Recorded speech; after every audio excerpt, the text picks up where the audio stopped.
Evet arkadaşlar, herkese selamlar. Gece gece kaşındım. Evde duramadım.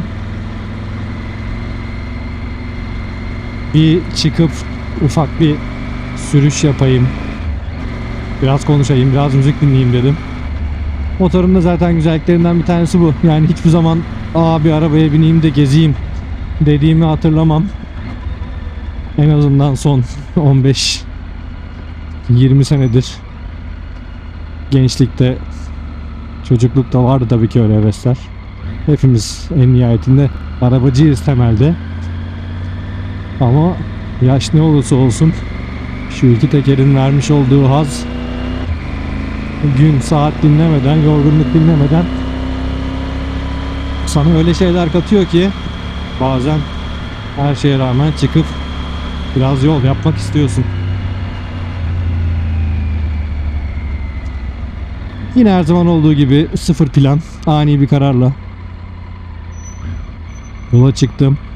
Son zamanlarda evde geyik olmuştu. Sürekli eşime, çocuklarıma hadi ben çıkıyorum motor süreceğim, hadi ben çıkıyorum motor süreceğim diyorum akşamları. Çoğunda da çıkmıyorum. Artık böyle geyiğe döndü iş. Tamam hadi git de bir kurtulalım vesaire falan diyorlar. Nasıl olsa gitmem diye. Çünkü hani yağmur şu bu falan demeden her akşam sürekli of bir motora binsem, bir motora binsem diyorum.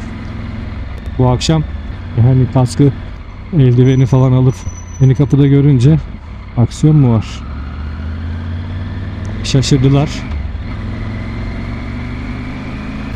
Ben de öyle bir gaza geldim. Saat 9.30 ona geliyor. Hava 7 derece ama çok öyle şehir dışına çıkmayacağım için çok üşüyeceğimi zannetmiyorum. Ona göre giyindim bir şeyler. Zaten bir yarım saat turlarım en fazla. Son birkaç videomda bazı konuşmalar yapsam da sizlerle paylaşmak için bazı talihsizlikler oldu. Aslında talihsizlik değil, planladığım gibi gitmeyen şeyler oldu. Kaskın içinde DJI'ın bir mikrofonunu kullanıyordum, Mic 2 kablosuz. Son derece de memnunum. Bunu ilk kanalı açıp yurt dışına, Transfagaraşan'a, Romanya'ya tura çıktığım zaman almıştım. Ve hani hiçbir ayar yapmadan, ilk kez test dahi etmeden yolda, Bulgaristan yollarında kullanmaya başlamıştım. Kaskın içine mıknatısla monte edip ve hiçbir sorun yaşamadım. Kalitesinden, ses kalitesinden vesaire de son derece memnundum. Ama tabii bir handikapı var. Birazcık büyük. Yani tüyleri bazen ağzıma vesaire falan değiyor. Hani gözüm kayabiliyor, aşağı doğru baktığım zaman görüyorum orada varlığını. Geçenlerde DJI Mic Mini isminde bu Mic 2'nin 1/3 boyutunda bir mikrofon tanıtıldığını gördüğüm an dedim ki tamam, bu benim aradığım bu. Çünkü en nihayetinde stüdyo ortamında aşırı kalite gerektiren bir çekim yapmıyorum. Net bir şekilde kaskın içinde konuşmalarımı duysun yeterli. Ve o günden beri de gelmesini bekliyordum. Nitekim Türkiye'deki ilk ilanları görür görmez yurt dışı fiyatıyla arada çok ciddi fark yoktu. Hemen bir tane sipariş verdim.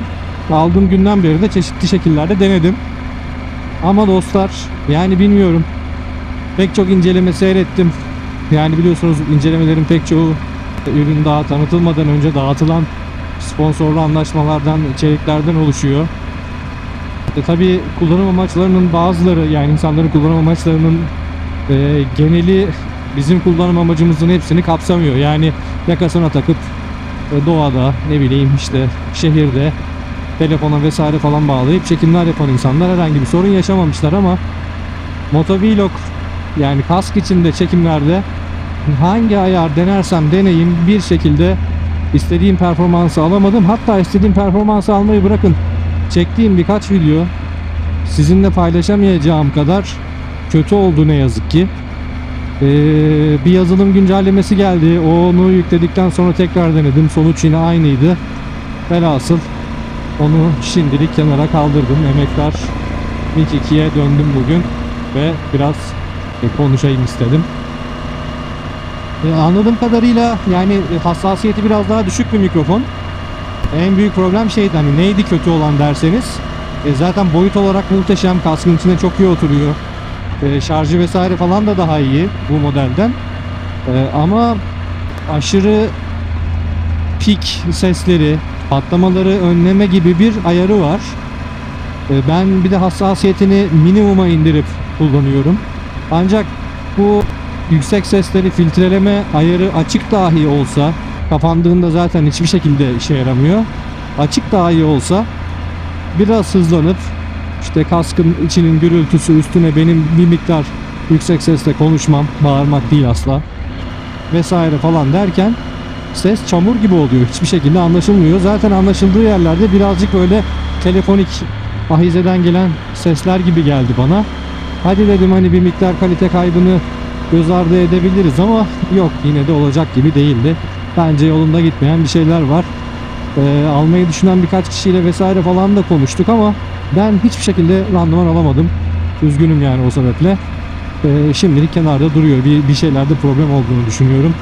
Yazılım güncellemesi falan gelirse tekrar deneyeceğim ama o zamana kadar mevcut setup'la devam.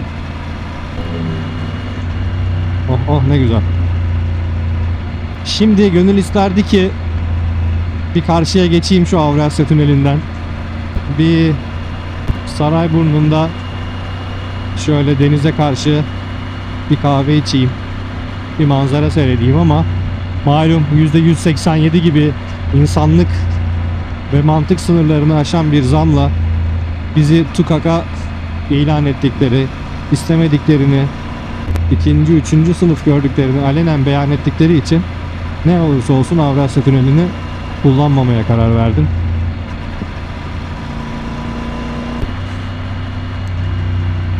Her videoda size yeni bir setup, yeni bir ürün vesaire falan tanıtmak değil aslında niyetim ama tabi bu işe ilgi duyduğum için kendimce sürekli bir şeyler deniyorum, alıyorum vesaire. Bu son birkaç videomda yeni bir ses düzeneği deniyorum. Hani diyeceksiniz ki daha önce de video yaptın, işte en iyisi şuydu buydu vesaire falan derken sistemi birazcık daha pratik hale getirmek istediğimden bahsetmiştim size. Bu Zoom'un mikrofonunu, harici mikrofonunu sele altına yerleştirip güzel çekimler yapıyordum, ses kaydı. Onları daha sonra birleştiriyordum. İşte bu Mic Mini'yi alma sebeplerimden bir tanesi de şeydi. Gerçi benim kameram Osmo Action 4, Osmo Action 5 itibariyle iki tane harici mikrofon bağlanabiliyor aksiyon kamerasına. İşte bir Mic Mini, bir de Mic 2 alırsam acaba bu kablosuz mikrofonlardan bir tanesiyle motor sesini kaydedip diğeriyle de kaskla konuşabilir miyim? Çok daha pratik bir düzen elde edebilir miyim vesaire falan diye düşünüp aslında da almıştım Mic Mini'yi. Eğer başarılı olsaydı belki kamerayı da sırf bu sebeple güncellemeyi düşünüyordum. Ama olmadı. Velhasıl bu harici mikrofonu da sürekli seleyi aç, alta yerleştir. İşte şarjı bitti mi, kapandı mı, aç kapa, bunlarla uğraşmak da çok yormuştu. Bir yandan da hani ses konusundan da çok taviz vermek istemiyordum. Birkaç farklı deneme sonrası hiçbir şekilde sele altına koymadan istediğim gibi bir ses alamadım. Ben de Rode'un bir yaka mikrofonunu aldım. Ekstra olarak, yani artık 4. mü 5. mi ne mikrofonum oldu evde. Profesyonel olmayan birisi için saçma ama işte bu birazcık da heves ve delilik. Hazır şöyle yaklaşmışken, her ne kadar geniş açıda kamerada ne kadar belli oluyor bilmiyorum ama biraz konuşmaya ara verip şu güzelliği seyredelim.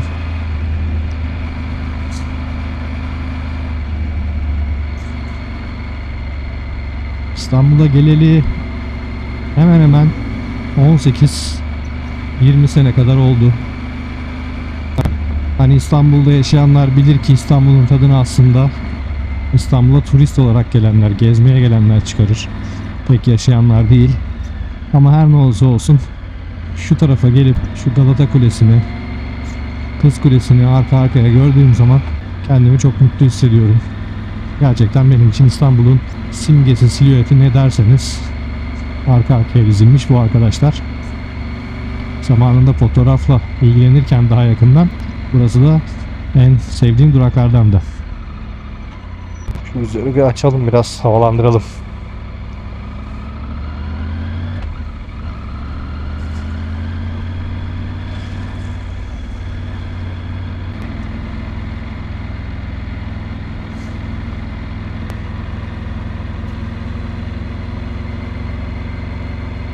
Yolumuza da kimse atlamasın.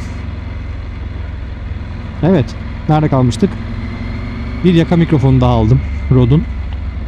Ama sanıyorum sonunda istediğim düzene ulaştım. Bu mikrofonu da yine bir tüye ve bir süngere sarıp selenin altına yerleştirdim ve kablosunu da arkadaki bu yolcu artçı selesinin üstündeki çantama uzattım. Ve bu Zoom'un harici mikrofonun ayrıca bir girişi daha var. Yani kendi mikrofonunu iptal edip onu bir kayıt cihazı, kaliteli bir kayıt cihazı olarak da kullanabiliyorsunuz. Bu Rode'un yaka mikrofonunu ona bağlayıp basit bir şekilde çantanın içinden aç kapa yapabildiğim bir düzene geçmiş oldum. Birkaç ayar denedikten sonra da gerçekten içime sinen bir ses kalitesine ulaştım gibi. Son 1-2 videomda onları denedim. Artık birazcık bununla uğraşmaya ara vermeyi planlıyorum. Bol bol gezip çekim yapacağız. Şimdilik bu ayarlarla tahminen devam edeceğim. Yine bir diğer yenilik, belki dikkatini çeken vardır. Çünkü daha önce kullandığım ürünleri paylaştığım zaman en çok sorulan ürünlerden bir tanesiydi CarPlay cihazı. Daha önceki yine videolarımda da bahsetmiştim. Yıkamada bir miktar su alması sonrası, her ne kadar kurutsam da içinin buğu yapması sonrası şu ekranın ışığında böyle yanıp sönme, yani okunuyordu ama sürekli böyle göz kırpar gibi, ışığının gidip gelmesi gibi bir problem oluşmuştu. Ve giderek de artıyordu, yani hani artık beni bir yerde terk eder diye endişe ediyordum. Onun için de yurt dışında yaşayan kardeşime aynı zamanda da kameralı bir sistem istiyordum. Kameralı bu CarPlay cihazını sipariş vermiştim. O elime ulaştı. Onunla da ilgilendim. Bu konudan yola çıkarak aslında bahsetmek istediğim bir konu var. Tabii pek çok içerik üreticinin videolarını ben de seyrediyorum. Motosiklet aynı zamanda bir miktar, hani el becerisi demeyeyim ama meraklılık, hani motorun çalışma prensiplerine, teknik konularına hakim olmayı da gerektiriyor. Çok öyle araba gibi sürekli kontağı çevir, bas git gibi bir durumda değil. Ben de bu konulara meraklıyım aslında ama yine de hani güvenli olsun vesaire falan diye şimdiye kadar pek çok işlemi de dışarıda yaptırmıştım. Daha önce bu sis farlarını vesaire falan da dışarıda taktırdım. Her ne kadar kolay tak çıkar sistemler olduğunu bilsem de riske atmak istememiştim. Ama hani ustalık arkadaşlar, malumunuz gerçekten iyi ustalar çok yoğunlar. Motosiklet işinde bir de yani hani aldın şuraya götüreceksin ve konu kapanacak gibi bir durum söz konusu değil. İyi usta bulman lazım. Onların sana zaman ayırıyor olman lazım. Bu işler artık sadece hani aradım, onu yaptımla da bitmiyor. İlişki yönetimi de önemli. İnsanlar yoğun olunca eşine, dostuna, onların yönlendirdiklerine daha çok ilgi alaka gösteriyorlar. Açıkçası sürekli böyle birilerine bir şey rica ediyor olmaktan da rahatsızım. Bu arkadaş geldikten sonra da garanti olsun diye yine güvenilir birine taktırayım istedim ama hem çok uzun süreler sonraya randevu bulabildim, hem de bir şekilde bir rahatsızlık sonrası randevu ertelendikten sonra da açıkçası yeni randevu dahi bulamadım. Telefonlarıma da yanıt alamayınca dedim ki yolunda gitmeyen bir şeyler var. Gene tırnağın varsa başını kaşı. Biraz araştırma yaptım. Yani özellikle elektrik işlerinden vesaire falan korkarım. Yani hani teknik işler bunlar birazcık da, sadece tornavida sıkmaya benzemiyor. Bazı konulara da net hakim oluyor olmak lazım ama iyi bir araştırma yaptım. Allah'tan gerçekten internet var, yani yabancı gruplar vesaire falan, YouTube, pek çok şeyi araştırdım ve en sonunda aslında prensipte sadece artı ve eksi kutuplarını bağlıyorsunuz ama onun ötesinde işte motor çalıştığı zaman devreye girmesi, kontak kapandığı zaman devreden çıkması için motorda da bir yerden kontak alıyor olmanız lazım. İşte o kabloyu, motosikletin elektrik şemasını vesaire falan araştırıp en nihayetinde motorda arkada fabrika çıkışında alarm için boşta bırakılmış bir soketin kontak kablosundan, yine ilk defa öğrendiğim bir parçayla, böyle T konnektörlerle, kabloyu kesmeden klipsle ufak bir bağlantı yaparak hiçbir kabloyu koparmadan, kesmeden, oradan da bir kontak bağlantısı alarak bir yarım günlük mesaiyle yaklaşık o arkadaşı da kameralarıyla beraber taktım. Birazcık da aslında onun testi için de bu akşam çıkmak istemiştim. Şekil şemal itibariyle birazcık daha eskisine göre göze hoş görünüyor. Yerinden ekranı bir tık daha büyük ama kasası biraz daha küçük. Bakalım, kamera önemli günümüzde, biliyorsunuz insanın başına bir sürü şey geliyor. Daha önce aracıma hem de eşimin aracına ayrı ayrı kameralar taktım başımıza gelen birkaç olaydan sonra. Çünkü ben birazcık hırslı bir insanım. Daha önceki paylaşımlarımdan falan belki hatırlayanlar vardır bazı ufak tefek olayları. Yani öyle he deyip geçemiyorum pek çok şeye. İşte eşimin arabasına motosiklette vurup kaçanlar mı dersiniz, işte durduğum yerde arabayla bana gelip vurup benim iyi niyetimle daha sonra tutanak tutmayı kabul etmeme rağmen iş tutanak tutmaya geldiği zaman ya bizim beyanımız öyle değil, sen bizim önümüze kırdın diyenler mi dersiniz? Baktım bu işler bana göre değil. Kendime de yediremiyorum haklıyken bu tip haksızlıklara maruz kalmayı. O yüzden kameralar takmıştım araçlarımıza, eşim ve benim. Motosiklete de bunları taktım. Motosiklette başımıza bir şey gelirse pek de önemli mi? Tabii ki önemli ama orada daha çok arzulayacağımız şey hayatta ve sağ kalıyor olmak, yaralanmıyor olmak. Ama yine de her ihtimale karşı ben kameralı bir sistem istiyordum. Bu vesileyle ona da değişiklik yapmış oldum. Bakalım bununla ilgili de deneyimlerimi paylaşırım. Gene susmadım. Konuşa konuşa buralara kadar geldim. Videoyu çok uzun tutmak istemiyorum aslında bugün. Ama şöyle bir buralara kadar gelmişken şu boğaz manzarasını güzel bir içimize çekelim.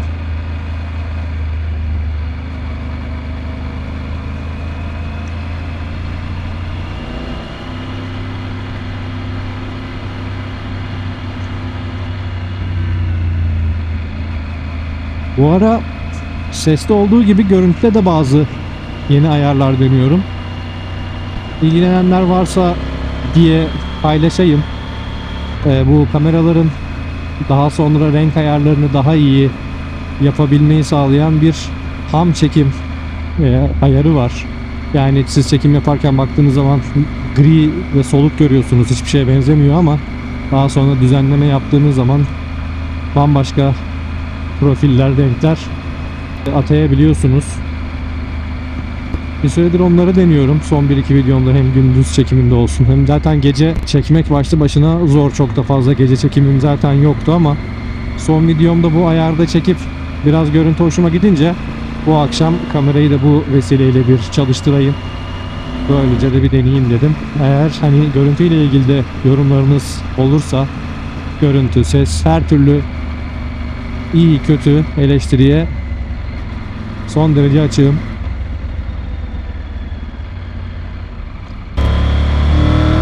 Şöyle bir ufaktan ses çıkaralım.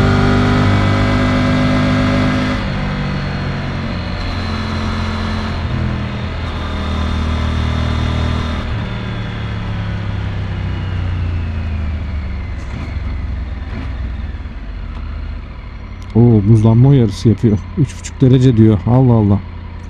Onlar soğuktur, çok da zorlamamak lazım.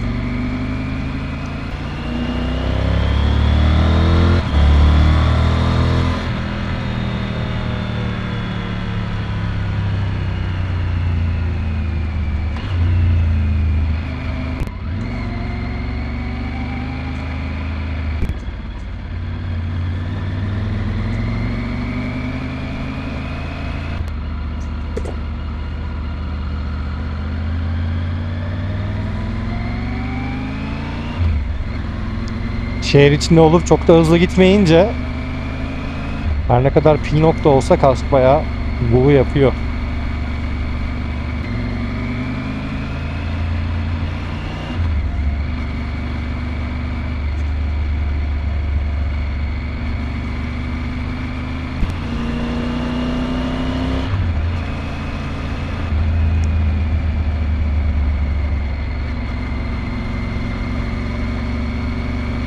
Aman.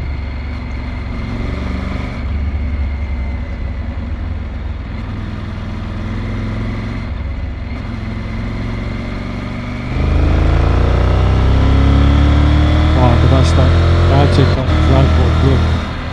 Alt devirlerden itibaren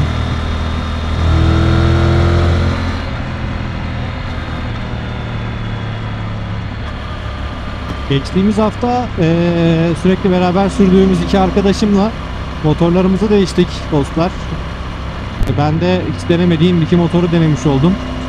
Bir tanesinde böyle süspansiyonları falan iyice sertleştirilmiş, yükseltilmiş bir Afrika Twin'di. İlk defa bu kadar yüksek bir motor kullandım. Muhtemelen 90 santim üzeriydi. Ama hani düşündüğümün aksine çok da zorlanmadım. Bacak boyum yeterliymiş yani. Birazcık böyle aşağıya doğru durduğun zaman atlamak gerekiyor ama teknik olarak yönetilebilir geldi. Hoşuma gitti. Bir diğer arkadaşımın motoru da R1250 GS Adventure'dı. Malum herkesin sevdiği, sahip olmak istediği vesaire. O da daha önce bir Afrika Twin kullanıcısıyken son birkaç aydır R1250 GS Adventure kullanıyor. Onlarla böyle bir darlık, şile yollarında motorlarımızı değiştik. Tabii her ikisinin de karakteri bambaşka. Tabii R1250 GS Adventure Afrika Twin'de birazcık daha yerden yükseltilmiş olunca bana biraz daha makul geldi. Biraz daha motorun içine oturuyorsun. Hiçbir şekilde rüzgar almıyorsun. Aşırı konforlu. İşte sesi, torku vesaire falan tabii ki çok daha iyi. Ama bazı handikapları da yok değil. Özellikle quick shifter'ı bana her viteste 4'te 5'te falan bile böyle ufak arkadan tekme atar gibiydi. Belki alışılıyordur zamanla. Yine gaz hassasiyetine alışmak belki sürüş modu itibariyle öyleydi ama bana biraz zor geldi. Ama oldukça güzeldi, keyifliydi yani. Motor al beni binlerce kilometre Avrupa turuna çık hissiyatı veriyor adama. Ama şöyle enteresan bir şey oldu. Yine tabii onlar da benim motorlarımı kullandılar. Derken arkadaşım da tam bu sırada WhatsApp'tan yazdı kendisi. Jubin. Onlar da benim motorumu kullandılar. Jubin ismindeki arkadaşım kendi BMW'sinden sonra boyu da oldukça uzun. Benim motoru kullandığında inince bir tepkisi vardı. Hani eğer bilmiyorum kendisinden de müsaade alırsam belki bu videonun arasına koyarım. Abi bu ne ya? Gerçi kameranın da stop tuşuna basmış bulundum. Sadece son birkaç saniye çekebildim ama benim motordan indikten sonra ya bu ne ya, harikaymış, çok keyifli falan dedi. Çok hoşuma gitti. Tabii yani dostlar, burada iş şeye gidiyor. Her ne kadar biz her şeyin büyüğüne, güçlüsüne, en iyisine heves ediyor olsak da örneğin bizim o gün test ettiğimiz gibi Şile darlık yolları gibi yollarda işte benim motor tecrübem hala az olduğu için yine bu motoru araştırırken alma sebeplerinden bir tanesiydi. Kağıt üstünde hep pratik, böyle bisiklet gibi rahat kullanımlı, atik olduğu söyleniyor. Tam da bu etkiyi hissetmişti arkadaşım. Onun da çok hoşuna gitti. Hani güç olarak da o yollarda kendisinden hacimce hayli büyük diğer iki motordan pek de geri kalmadı. Yani Jubin'in sürüşü, hani bu çalmışsın gibi sür derler ya, hakikaten motora oturduğu andan itibaren benden çok daha performanslı, limitlerinde, virajlarda vesaire falan kullandı. Ben de tekrar o motorlar denilip kendi motoruma binince şey hissetmedim, ya tüh ben niye onlara bindim ki, artık bu motoru kullanmak istemiyorum gibi hissetmedim. Hatta tam tersine, ya bu motor da hakikaten bana pek çok şeyi veriyor, hatta istediğim bazı şeyleri daha çok veriyor gibi bir hissiyata kapıldım. O da bir tecrübe oldu benim için. Tabii ne kadar çok deneme yaparsan senin de beklentilerin de o kadar şekilleniyor. Evet dostlar, böyle spontan güzel bir akşam turuna çıkmış olduk. Şöyle E5'ten bir Üsküdar'a uzandıktan sonra otobandan Ataşehir'e, bu yüksek plazalar mahallesine, ilçesine diyeyim, tekrar dönmüş bulunduk. Bu videomu da buraya kadar izlediyseniz çok teşekkür ederim. Olumlu olumsuz her türlü eleştirilerinizi benimle paylaşırsanız, eğer paylaştığım tarzda içerikler ilginizi çekiyorsa beni Instagram'dan da takip eder, mümkünse YouTube'dan da abone olursanız memnun olurum. Kendinize çok iyi bakın. Bir sonraki videoda görüşmek üzere. Selamlar.